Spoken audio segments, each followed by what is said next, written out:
Hinamo ni dating Ilocos Sur Governor Luis Chavit Singson si PBBM na unahing imbestigahan ang flood control project sa Ilocos Norte.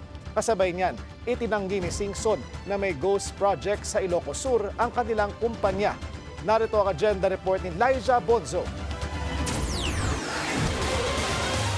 Inamin ni dating Ilocos Sur Governor Luis Chavit Singson na pagmamay-ari ng pamilya niya ang Satrap Construction Corporation. Tatay ko, engineer, kontraktor. Bata pa ako, sumasama na ako, timekeeper. Dugo at pawis ang ginamit namin yan. Negosyo ng pamilya ko yan. Sa datos ng DPWH, nakakubra ang Satrap ng 62 public works contracts sa Ilocos Sur mula 2016 to 2025. Sa kabuuan, nagkakahalaga ito ng 2.7 billion pesos.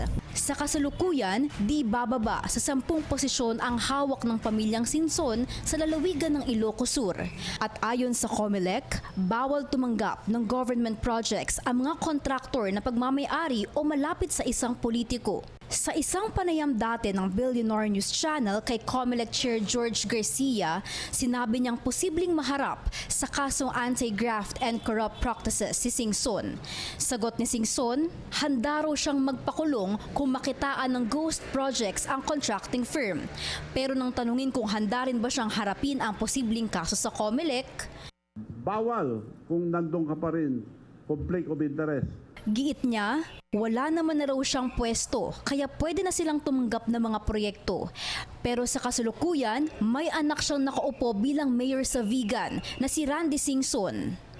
Sa huli, natapos ang press conference si Singson sa isang panawagan ng Marcos Alis Dyan Movement.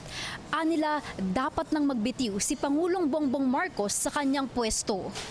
Para sa agenda, Liza Bonzo, Billionaire News Channel.